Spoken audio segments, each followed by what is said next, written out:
What happened when survival forced you to cross the line? I never thought hunger could make me violent, but the night my little brother's ribs started showing through his shirt, something in me broke. We hadn't eaten in 3 days. Not really, just scraps. A bruised apple a neighbor left on the porch. Half a packet of stale crackers I found at the bottom of my school bag. My brother, Eli, licked the empty wrapper like it was candy, his big eyes darting to me with a kind of trust that felt heavier than a mountain. Tomorrow will be better, I lied, pulling the blanket tighter around his frail shoulders. The house creaked like it was dying with us. No heat, no electricity, just cold walls and the memory of what a home used to be before Dad's gambling swallowed everything. He'd vanished 2 weeks ago. Mum had been gone even longer, running off with a man who promised her escape. That left me 16, broke, and suddenly the parent of an 8-year-old who was wasting away in front of me. That night, I lay awake listening to Eli's shallow breathing, feeling my own stomach twist with cramps. Desperation clawed at me, and then it whispered something I didn't want to hear. You know where food is. I did. The corner store 3 blocks away.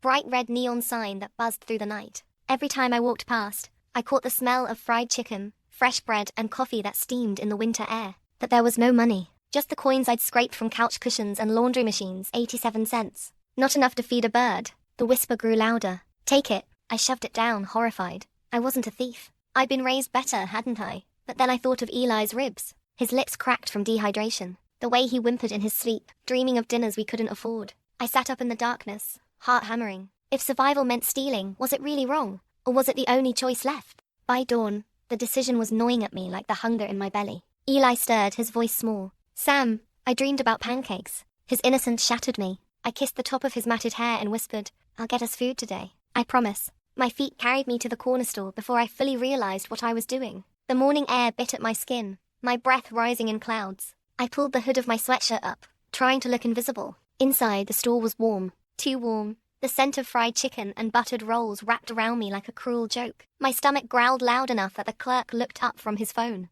I pretended to browse. Cereal boxes, candy bars, pre-made sandwiches stacked neatly in the cooler, each one a miracle behind plastic wrap. My palms sweated as I touched one. Roast beef and cheddar, Eli's favorite. Need help with something? The clerk asked, suspicion edging his voice. I shook my head, forcing a smile. Just looking. But inside, the decision had already been made. When his attention drifted back to the phone, I slid the sandwich into my hoodie pocket, grabbed a bottle of water, and headed for the door. My legs felt like lead. The bell above the entrance jingled too loud, like it was screaming my crime to the world. Hey, the clerk shouted. I froze. The sound of his footsteps pounded after me. My body reacted before my brain did. I ran. The bottle slipped from my pocket, clattering on the pavement. His voice chased me down the street. Thief. I sprinted, lungs burning, guilt stabbing me with every step. But the thought of Eli, his ribs, his cracked lips kept me moving. I didn't stop until I burst through our front door, slamming it shut behind me, chest heaving. Eli looked up from the couch, eyes wide.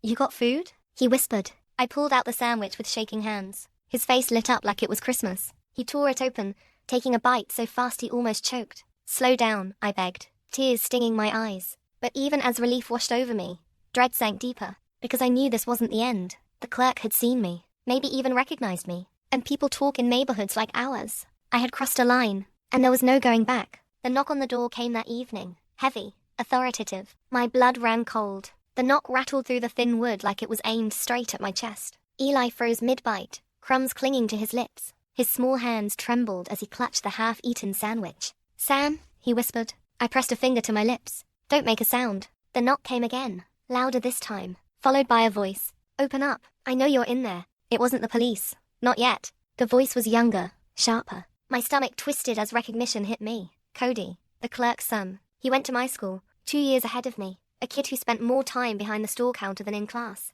I swallowed hard, panic clawing at my throat. If Cody had seen me run, if he told his dad, it was only a matter of time before cops got involved. The knock turned into pounding. Sam, come on. Don't make me tell him. Open the damn door. Eli's eyes filled with tears. We're gonna get in trouble, aren't we? I forced a smile I didn't feel. Not if you stay quiet. My legs felt like they belonged to someone else as I walked to the door. My hand hovered over the knob, shaking. If I opened it, I was caught. If I didn't, he'd just keep pounding until the whole block knew. I cracked the door. Cody's face appeared, flushed from the cold. His jaw tightened when he saw me. You really did it, he said, voice low. Stole right out from under me. I didn't have a choice, I whispered. Everybody's got a choice, he shot back. You think my old man's not already suspicious? You put me on the hook too. Cameras don't lie. My heart stuttered. Cameras. Of course there were cameras. I'll pay it back, I blurted. Every cent. With what? Those coins you dig out of laundromats? His laugh was sharp, bitter. Nah, man. This ain't about money. This is about respect.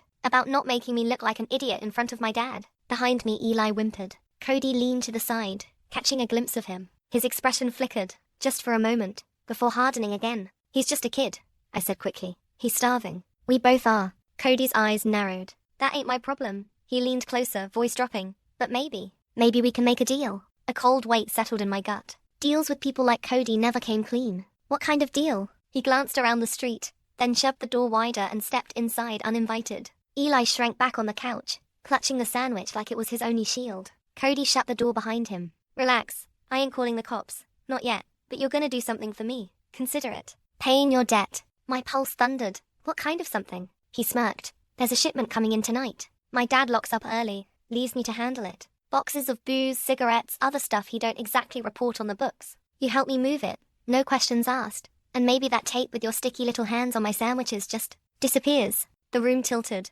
This wasn't about food anymore. This was about dragging me deeper. Eli whispered, Sam, don't. But Cody cut him off with a sharp glance. Kid doesn't get a vote, he said. You want him eating again tomorrow. You'll show up. Midnight. Alley behind the store. Don't make me regret giving you this chance. With that, he yanked the door open and disappeared into the night, leaving a silence so heavy it pressed on my lungs. Eli looked at me like I'd already betrayed him. You're not gonna go, right? He asked. His voice cracked. I knelt in front of him, brushing hair from his forehead. I don't know. You said stealing was wrong, he whispered. I know. My voice broke. But sometimes, survival doesn't care what's right or wrong. We sat in silence, the sandwich half-eaten between us, the weight of Cody's threat hanging like a storm cloud. I wanted to protect Eli, keep him safe, keep him innocent. But the truth gnawed at me. If Cody had that tape, he could ruin us whenever he wanted. Midnight came faster than I wanted. Every tick of the clock dragged me closer to that alley, closer to a line I wasn't sure I could uncross. And deep down, I knew something was waiting for me there, something that would change everything. The street was silent when I slipped out, leaving Eli asleep on the couch with the blanket pulled tight. My shoes crunched against the frost as I walked toward the glow of the corner store's neon sign. Every step felt like betrayal. Midnight. The alley behind the store yawned dark and narrow, shadows pooling like black water. Cody was already there, leaning against the wall, smoking. The ember of his cigarette flared red as he smirked. Didn't think you'd show, he said. I shoved my hands into my hoodie pocket to hide the tremor in them. I didn't have much of a choice. There's always a choice, he said, tossing the cigarette butt to the ground and grinding it out with his boot. But this way, you get to eat, and I get to win. Everybody's happy. The back door creaked open. Cody slipped inside, motioning for me to follow. The air smelled of dust and fryer grease. Stacks of boxes lined the walls, labeled with names I knew, and some I didn't. Cody tossed me a box of liquor bottles. Trucks waiting down the block. Just move fast and keep your mouth shut. I staggered under the weight, my breath fogging in the cold air as we hauled box after box. My arms burned. Sweat slicked my back despite the chill. Halfway through the load, I finally asked, why me? You could have gotten anyone. Because you owe me, Cody said simply. Then his grin returned. And because you looked desperate enough not to snitch. He wasn't wrong, but something about the way he said it made me want to hit him. We moved in silence for another 20 minutes until the last box was stacked in the truck bed. Cody slammed the door shut, then turned to me. You did good, he said. Real good. My old man never needs to know about the sandwich. Tape disappears tomorrow. Relief almost buckled my knees. I opened my mouth to thank him, but he raised a finger. Hold up, there's one more thing. My stomach dropped. What now? He pulled something from his jacket pocket, a switchblade. He flicked it open, the metallic snap echoing too loud in the alley. Don't freak out, he said, smirking at my wide eyes. It's not for you. He jerked his chin toward a figure at the end of the alley. A man hunched in the shadows, digging through a dumpster, homeless, shivering, oblivious. What are you doing? I whispered, horror coiling in my gut. Cody stepped closer, blade glinting. Little bonus test. You want to prove you're serious? Scare him off, rough him up, make sure he never comes back around here. I shook my head violently. No, I'm not. Cody's smirk vanished. His voice dropped low, sharp as the knife. You don't, and that tape shows up at the precinct by morning. Your brother ends up in foster care, maybe split from you forever. You want to risk that? The man at the dumpster coughed, pulling out a half-crushed soda can. He had no idea we were even there. My breath came fast, ragged, my fists clenched. I thought of Eli's ribs, his cracked lips, the way his eyes lit up over half a sandwich. Cody shoved the knife into my hand. Do it, or I will. The cold steel bit into my palm. My whole body shook. I didn't want to hurt anyone, but the weight of the blade felt like the weight of survival itself. The man looked up then, meeting my eyes across the alley. His face was gaunt, his beard patchy, but his eyes. They were tired, just tired, and for a split second, I saw myself. My stomach twisted, my grip on the knife tightened. Cody's voice hissed in my ear, "Do it, or lose everything." The man took a step closer, maybe to ask for change. My pulse roared in my ears. I raised the knife. The line I swore I'd never cross stared back at me. And then, the homeless man whispered, "Don't let him own you." His voice was hoarse, but steady. It was like he'd read my soul. I froze, torn between two worlds, the boy I was and the person Cody was forcing me to become. Behind me, Cody muttered, "Do it now, or I'll make sure your brother pays the price instead." The knife shook in my hand. My heart slammed so hard I thought it might tear free. And then I moved. I lunged forward, the knife glinting under the alley light. For a heartbeat, Cody's grin widened. He thought I was actually going to do it. But instead of the man, I spun and slammed the blade into the wooden crate beside us. The wood splintered with a crack, the knife burying halfway in. Cody's face twisted. "What the hell are you doing?" "I'm not hurting him," I spat, chest heaving.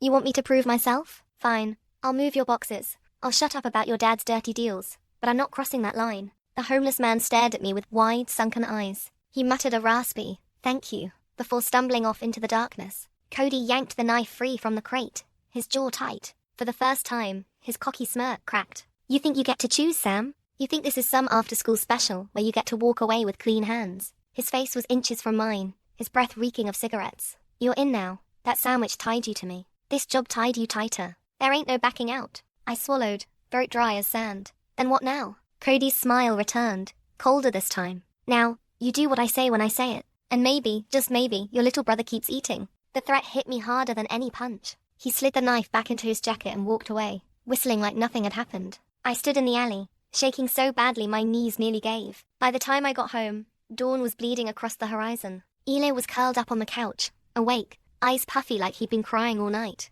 "Where were you?" he asked, voice trembling. I sat beside him, pulling him into my arms. "I did something. Stupid. But it's done now." His small hands clutched at my sweatshirt. "Are we safe?" I wanted to say yes. Instead, I said nothing. That morning, I walked into school like a ghost. Cody was already there, leaning against his locker, laughing with his crew. When his eyes met mine, he gave me the smallest nod our secret sealed. But whispers followed me down the hall. Snickers. I realized with a sick twist that Cody had probably spread something. Maybe not the truth, but enough to stain my name. At lunch, he cornered me by the vending machines. "Tonight," he said casually, like we were talking about homework. "Another run. Bigger this time." "I can't," I muttered. He grinned, tapping his phone. "Funny, because I've got something to show your favorite teacher. You know, the one who always worries about how tired you look. I bet she'd love to see you on tape stuffing a sandwich into your hoodie." My blood turned to ice. He really did have it. "Don't test me," Cody whispered. Midnight. Same place. That night, I stared at Eli asleep again, his tiny frame rising and falling under the blanket.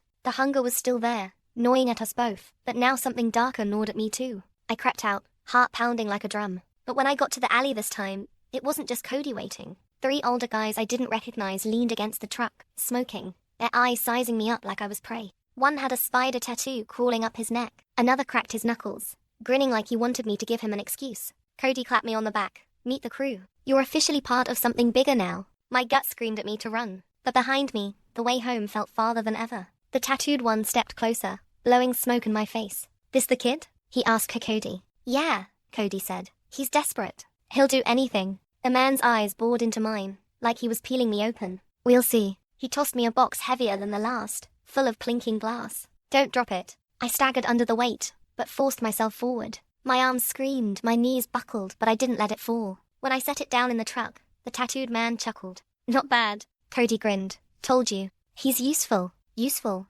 Like I was just another tool in their kit. As the night wore on, I realized what I'd really stepped into. This wasn't about a sandwich anymore. This was about power, control, and debts that never really cleared. By the time the last box was loaded, my body was trembling from exhaustion. The tattooed man leaned in close, his breath hot against my ear. "Welcome to the family, kid. Hope you like working overtime." My stomach churned, because in that moment, I knew this wasn't just Cody anymore. I was tangled in something much bigger, and getting out would cost more than I was ready to pay. I didn't sleep that night. Every time I closed my eyes, I saw the spider tattoo crawling up that man's neck, his voice replaying in my head like a curse. "Welcome to the family." By morning, the house felt smaller, tighter. Eli shuffled into the kitchen, rubbing his eyes. He asked for cereal. I poured water over stale crumbs and forced a smile like it was normal. He frowned. "Why does it taste funny?" "It's different milk," I lied. The guilt hit me like a fist. I was feeding him lies as much as scraps. At school, Cody acted like we were best friends. He slung an arm over my shoulder in the hallway, laughing too loud, making sure people saw us together. "Keep showing up," he whispered through his grin, "and they'll start treating you with respect instead of pity." But the looks I got weren't respect. They were fear, confusion. A few kids whispered when I passed, and one of my teachers gave me that tight-lipped smile people wear when they know something but don't want to say it. By lunch, I couldn't take it anymore. I grabbed Cody by the wrist and yanked him behind the gym. "What are you telling people?" I hissed. He smirked. "Relax. Just letting them know you're rolling with us now. Building your reputation. You'll thank me later." "I don't want a reputation," I snapped. His smile disappeared. His voice went low and sharp. "Then you shouldn't have stolen from my family." I wanted to hit him. God, I wanted to. But behind him, I imagined Eli's face if I got dragged off in handcuffs. That night, I tried to stay home. I told myself I wouldn't go to the alley, wouldn't let Cody drag me deeper. But at 12:07, there was a tap at our window. Eli stirred on the couch, whispering, "Sam." "She," I murmured, tucking the blanket around him. "Go back to sleep." Outside, Cody stood under the streetlight,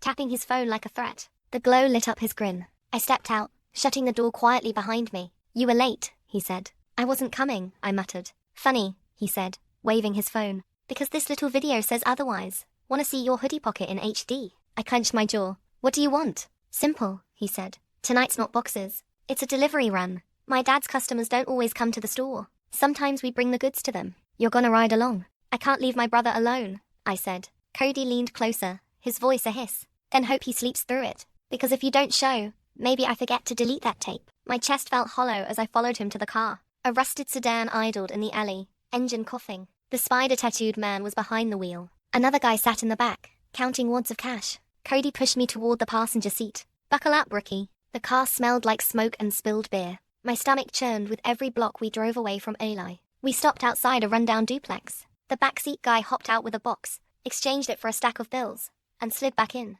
Easy. Too easy. But then the spider-tattooed man turned to me. "Your turn. Next stop's yours." My throat went dry. "What do you mean, my turn?" "You knock, you smile, you hand it over. No screw-ups. And if something feels off," he patted the glove box. A metallic click made my blood run cold. "Handle it." Cody chuckled. "Relax, man. Just don't drop the box like you almost did last night." The next stop was a brick apartment building with shattered windows. A single light burned on the second floor. The tattooed man handed me a small package, taped shut. Too light to be booze. Too small to be cigarettes. My hand shook. "What's in it?" He smirked. "Don't ask questions you don't want answers to." Cody leaned across me, pushing the door open. "Go on, hero. Earn your keep." The night air sliced through me as I stepped out. Package clutched tight. My legs felt like lead climbing those stairs. Every creak screamed danger. At the door, I knocked. A chain slid. The door opened a crack. A man's eyes peeked out bloodshot, jittery. He snatched the package from my hands and shoved a crumpled wad of bills back at me. "Tell Cody it's short," he muttered and slammed the door. The bills shook in my grip. My palms were slick with sweat. Back at the car, I climbed in, silent. The tattooed man glanced at the money, frowned. "Short, huh? Guess we'll deal with that later." His grin was sharp. "Not bad, kid. Not bad." Cody clapped me on the back. "See? Easy. You're one of us now." But inside, I felt hollow. The package. The man's eyes. The money that stank of desperation. I wasn't stealing food anymore. I was delivering poison. When I got home hours later, Eli stirred, half asleep. "Where were you?" He mumbled. "Out," I whispered, tucking the blanket around him. His small hand reached for mine. "You're shaking." I froze, my whole body trembling. I couldn't tell him why, because if I did, I'd have to admit it, that I had already crossed the line. And the line was dragging me further every night. The days blurred into each other after that. School by day, runs at night. I was barely sleeping. My grades tanked. Teachers stopped asking questions when I gave them the blank-eyed look of someone too far gone to care. But Eli noticed. Of course he did. Kids always notice. "You don't laugh anymore," he said one morning,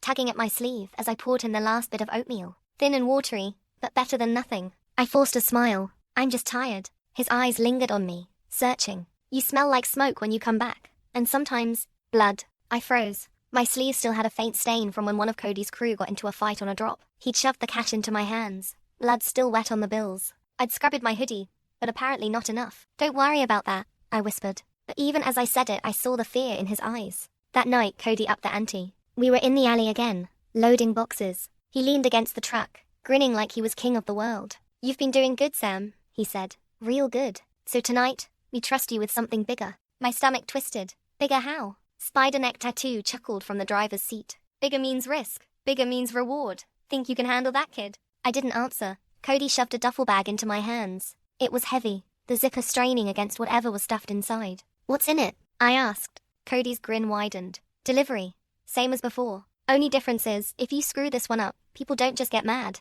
His eyes locked on mine. They get even. The address was scrawled on a scrap of paper. An abandoned house on the edge of town. When we got there, the windows were boarded, but light seeped through the cracks. Music thumped from inside, low and mean. Spider Neck killed the engine. Go on. My palms slicked with sweat. I climbed out, the duffel bag weighing me down. Each step toward the porch felt like walking into a trap. Inside, voices laughed, rough and jagged. The front door was cracked open. I pushed it wider. The smell hit me first: sour beer, sweat, something chemical that burned my nose. 4 men sat around a table, playing cards. Their eyes snapped to me as the door creaked. One stood, tall and thin with scars like train tracks down his cheek. Who the hell are you? I swallowed. Cody sent me. At the name, their tension eased. He snatched the bag from me, unzipping it. Bundles of cash spilled across the table, along with boxes of pills. My stomach lurched. I didn't need to ask what kind. The scarred man grinned, teeth yellow. About time. Tell Cody he's got balls sending a kid. I didn't reply,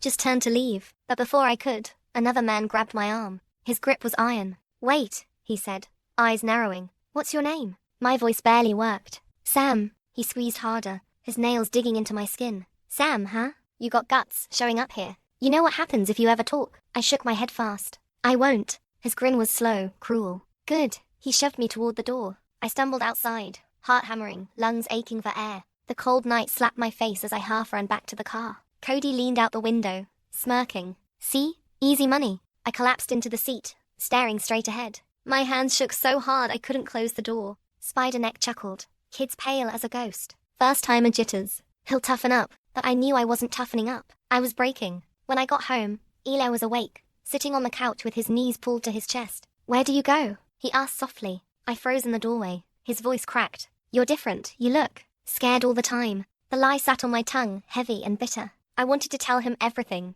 to spill the truth and beg for forgiveness. But how do you tell an 8-year-old that his big brother is delivering poison to monsters for cash? So I just whispered, I'm doing it for us. He stared at me, eyes wet. I don't want this if it's changing you. The words cut deeper than any threat Cody had ever made. But it was too late. The next night, Cody didn't wait for me to show up. He came to our door. He leaned against the frame, smiling like he owned the place. Eli peeked from behind me, his eyes wide with fear. Cody's grin widened. Family night, huh? Cute. But sorry, Sam, we've got work to do. I stepped outside, shutting the door behind me. Don't ever come here again. Cody's smile dropped. Careful, hero. That sounded like defiance. He tapped his phone. And you know what happens when you defy me. I clenched my fists. You drag me out one more night. My brother sees that tape. He'll know the truth anyway. You really want that? For the first time, Cody's confidence wavered. His eyes narrowed, calculating. Then he smirked. Fine, but if you're out, someone else pays your debt. And trust me, I can think of plenty of ways to make him pay. He jerked his chin toward the door.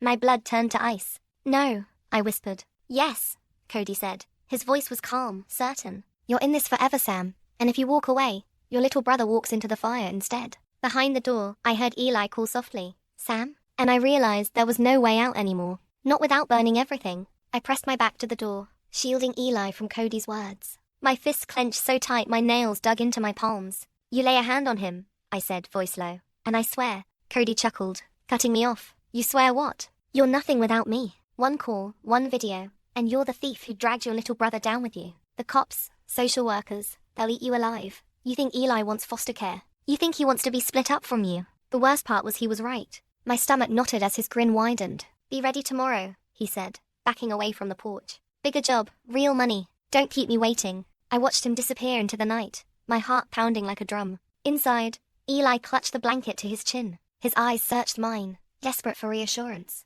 What did he want? I forced a smile. Nothing. Just school stuff. The lie burned. He didn't believe it.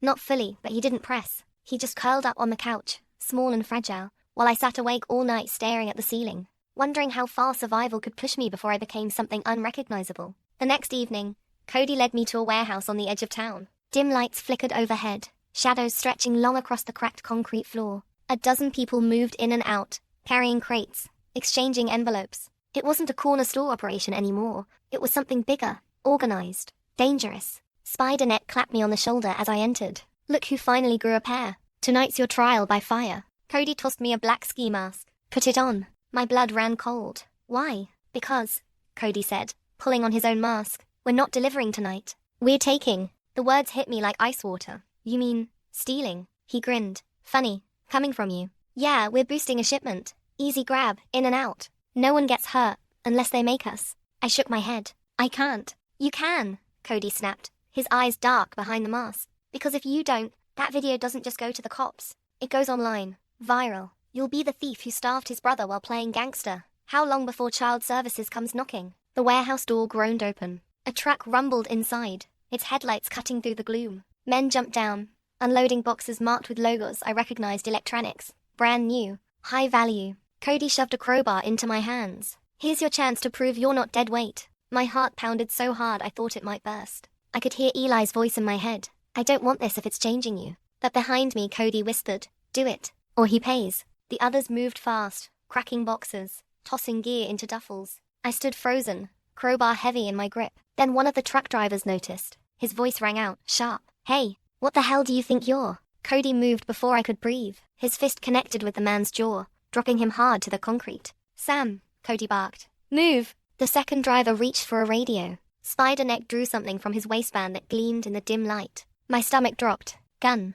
This wasn't boosting boxes anymore. This was war. I lunged forward, instincts overriding terror. I swung the crowbar, knocking the radio from the driver's hand. He stumbled back, eyes wide. The room erupted shouts, crashes, the sound of glass breaking. My ears rang. My vision tunneled. I barely registered the duffel bag thrust into my chest, heavy with stolen gear. We bolted into the night, tires screeching as the truck roared away. My chest heaved, my hands slick with sweat. Back at the alley, Cody yanked off his mask, grinning like a maniac. See? You've got instincts, Sam. You belong here. I stared at the crowbar in my hand, still trembling. The echo of the driver's eyes haunted me: fear, shock, betrayal. I didn't belong here, but Cody's voice cut through the fog. You saved us back there, he said. Without you, we'd have been screwed. You're not just some desperate kid anymore. You're one of us. Spider-Neck laughed, tossing me a wad of cash. Congratulations, rookie. Blood in, blood out. That's how it works now. I shoved the money into my pocket, bile rising in my throat. When I got home, Eli was waiting,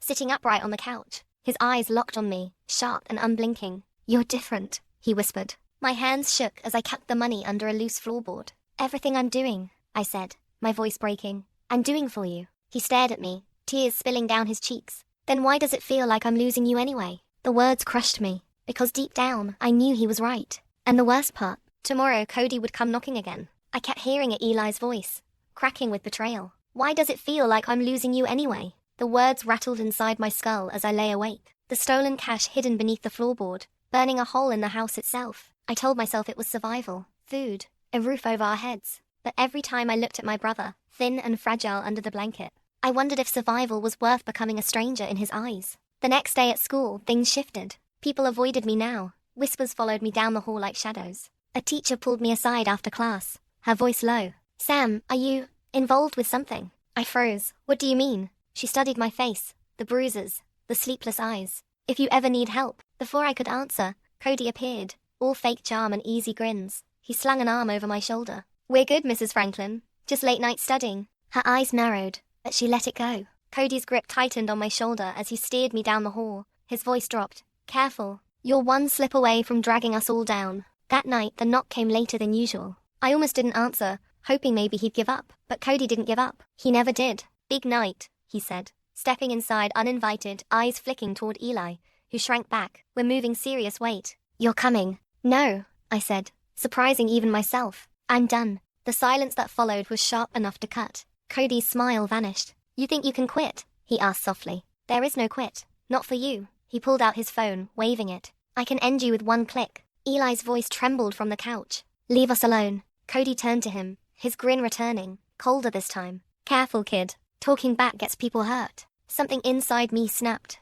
I stepped between them, my fists clenched. Touch him and you'll regret it. Cody studied me, then laughed. Finally got some bite. Good. You'll need it tonight. I shook my head. I'm not going. He leaned close, his breath hot against my ear. Then say goodbye to your brother. Because if you're out, he's in. My stomach dropped. You wouldn't. His grin widened. Try me. Eli's eyes went wide with fear. He whispered, Sam. I couldn't breathe. Every part of me screamed to fight, to end this. But the truth was brutal. I was trapped. If I refused, Cody would drag Eli into his world. If I went, at least I could shield him from it. So I went. The job was uglier than anything before. A stash house on the outskirts of town, guarded by men who didn't ask questions as long as you didn't give them reason. We weren't delivering or stealing this time. We were collecting. Money short, Spiderneck said, flipping through stacks of bills. His tone was casual, but his hand rested on the gun at his hip. The man across from him, skinny, jittery, eyes darting, stammered, "I'll get the rest, I swear. Just need a few more days." Cody stepped forward,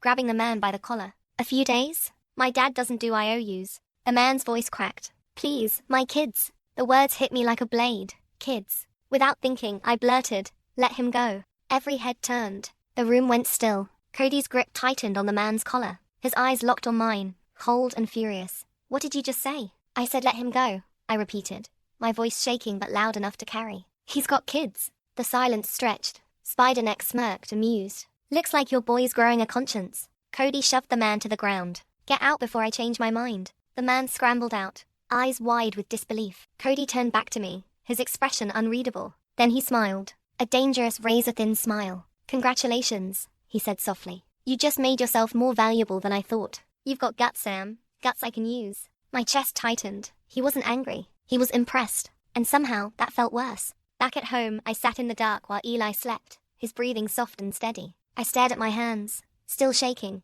and realized something terrifying. I had stood up to Cody. I had made a choice. But instead of freeing me, it had bound me tighter. Because now Cody saw me not just as a desperate kid he could control. He saw me as a weapon. And weapons don't get to choose how they're used. The next few days were a blur of dread. Every time my phone buzzed, I expected it to be Cody. Every time there was a knock at the door, my chest looked up. But the call that came wasn't from Cody. It was from a number I didn't recognize. A man's voice, deep and clipped. "Sam?" My throat tightened. "Who's this?" "Doesn't matter. We know what you've been doing. Running with Cody. Deliveries. Collections." Ice flooded my veins. "I don't know what you're talking about." The voice gave a humorless chuckle. "Relax, we're not cops. We're the ones Cody's been stealing from." My heart slammed. "What?" "You're in deep, kid, and deep doesn't last. Cody thinks he's untouchable, but he's not. People like him always fall. Question is, do you want to fall with him?" I didn't answer. My hands shook so badly I almost dropped the phone. "You've got one shot," the voice continued. "Help us take him down,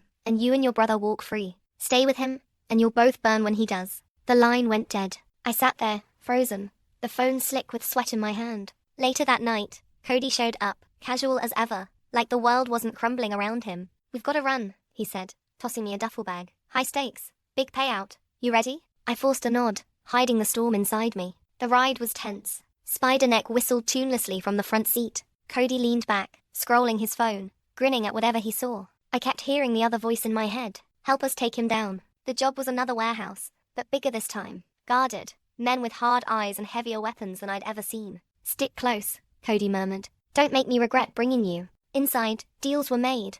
Boxes shifted, money exchanged. My role was simple. Carry the bag, shut up, and look useful. But my eyes caught something: cameras. Mounted high in the corners, blinking red. Evidence. Proof. Cody didn't notice. He was too busy laughing, too busy playing big shot. And for the first time, I saw the cracks. His arrogance. His recklessness. The way Spiderneck's eyes narrowed. Like even he was getting tired of Cody's games. On the way back, Cody was buzzing. "We're golden, man. Soon, we won't just be moving for my dad, we'll be running our own thing. Imagine it, Sam. Real power." I stared out the window, my jaw tight. Real power. Or real prison. When we got back, Eli was waiting by the door. He ran into me, hugging tight, like he thought I might not come home. "Don't go again," he whispered. "Please." I held him, guilt tearing me apart. "I'm trying," I murmured. "I swear I'm trying." That night, while Eli slept, I pulled out the cash I'd hidden under the floorboard. Stacks of bills, dirty and heavy. Proof of everything I'd done. And I thought of the voice on the phone. Help us take him down.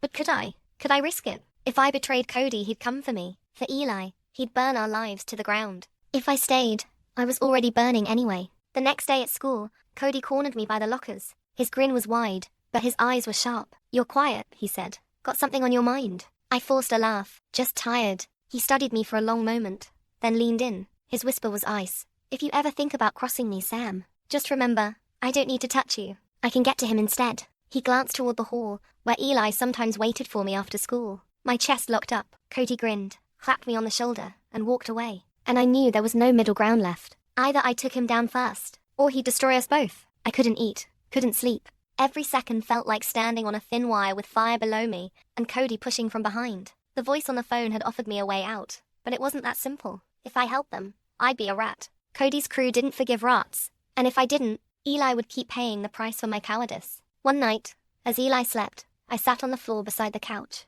my head in my hands. I whispered into the dark, "Mum, Dad, if either of you are out there, just tell me what to do." Silence answered, just the sound of Eli's breathing. 2 days later, the choice was made for me. I was walking home when a black SUV slowed to a stop beside me. The window rolled down. A man in a suit leaned out, the kind of man who looked more like a banker than a thug, but his eyes were colder than Cody's ever were. "Get in," he said. My legs locked. "I don't. You want your brother safe." His voice was calm, but it cut like glass. "Get in." Against every instinct, I climbed inside. The air smelled of leather and cigarettes. 2 more men sat in the back, silent, heavy. The one in the suit studied me. "You're smart," he said. "Smarter than Cody. He's reckless, sloppy. We've been watching him. Watching you." My chest tightened. "Then you know I didn't choose this." He nodded. "We know. And that's why you're still alive." He slid a phone across the seat toward me. "All we want is proof. Something that ties Cody and his crew to the shipments. You get it, and we'll take him off the board permanently. You and your brother walk free."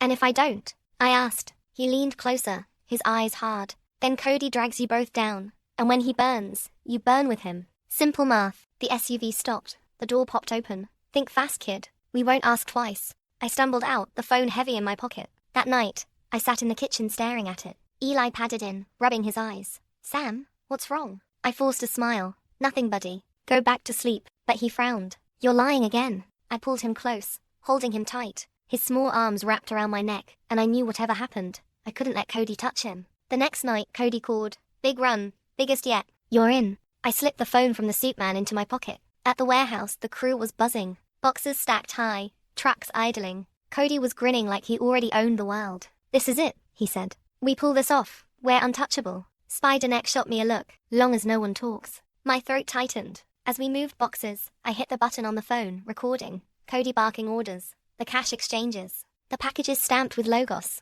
Evidence piling up second by second. My hands shook, but I kept going. Then Cody caught me. He was suddenly there, blocking my path, eyes narrowed. "What's in your pocket?" My blood froze. "Nothing." He grabbed me, yanking me close. His hand shoved into my hoodie pocket, and brushed the edge of the phone. His eyes went wide. "What the hell is this?" He snarled, ripping it free. The world tilted. The phone slipped from his hand, clattering to the floor. The screen still glowed recording. Everyone froze. Spider-Neck's hand went to his gun. Cody's face twisted in rage, veins bulging in his neck. "You little rat," he hissed. My heart pounded so hard it drowned out the world. And I knew, in that moment, this was it. Either I ran, or the first fought. Cody's eyes were fire. Spider-Neck's hand hovered near the gun at his hip, twitching. Every instinct screamed to run, but I couldn't leave Eli. Couldn't let him pay for my cowardice. I clenched my fists. "It's over, Cody," I said, voice steadier than I felt. "This ends tonight." He laughed, low and dangerous. "You think you can do that?" "I don't think. I know," I whispered, glancing at the piles of boxes, the open door to the alley. Spider-Neck moved first, but not at me. Cody lunged. I barely dodged, the back of my shoulder scraping against a crate. My hands found the crowbar still in my hoodie pocket. I swung blindly, connecting with Cody's arm. He screamed, stumbling back, and Spider-Neck froze, shocked. Chaos erupted. Boxes toppled. Cash spilled across the floor. I grabbed the phone, still recording, shoved it into my pocket. Cody scrambled to his feet, rage painting his face red. "You little," he growled. I swung again, forcing him back, inch by inch, until the alley door loomed. He lunged at me, claws grasping my hoodie, teeth bared in fury. But I kicked hard, sending him crashing into the side of the truck. Pain shot up his arm, but he scrambled back, eyes wild. "Sam!" Spider-Neck yelled, finally moving toward me with his own weapon drawn. I ducked behind a stack of boxes, heart hammering. Every second was a risk, every breath a gamble. Then a voice called out from the street. "Police! Hands where I can see them!" Blue lights flooded the alley. Sirens screamed. Cody froze, panic twisting his face. Spider-Neck cursed and bolted toward the shadows. I grabbed the duffel bag and sprinted out the other door. My lungs burned, every step fueled by terror and adrenaline. The SUV waited nearby, engine running. The suit man leaned out, hand extended. "Get in," he shouted. I didn't hesitate. Eli's face flashed in my mind. Every bruised lip, every hungry morning. I couldn't fail him, not now. We screeched away as Cody's shouts faded into the sirens. The city blurred past, the night a violent whirl of lights and fear. When we finally stopped, the suit man turned to me. "You did good, Sam, but this isn't over." "I don't care," I said, voice raw. "As long as Eli's safe." He studied me for a moment, then nodded. Eli's safe, but Cody isn't the only one out there. You've got eyes on you now. Keep your brother close. I nodded, clutching the duffel bag, my body trembling. Adrenaline and fear coursed through me like fire. Back at our apartment, I sat with Eli, pulling him into my lap. He didn't speak, just clung to me like he would never let go. I kissed the top of his hair and whispered, "It's okay. We're safe." But deep down, I knew we weren't. Cody was out there, furious, smart, and desperate. And Spider Neck, he wasn't done either. I thought about the line I'd crossed to survive, the choices I'd made to keep my brother fed, alive. I thought about the weapon I'd become, and I realized survival wasn't just about staying alive anymore. It was about being willing to do whatever it took, even if it meant never being the same person I was before. Eli stirred in my lap, half asleep. "You won," he murmured. I swallowed hard, the weight of everything pressing down. "Yeah, buddy. For now." But the truth hovered in the shadows. For now might not be enough. Because out there, the world was waiting. And so was Cody.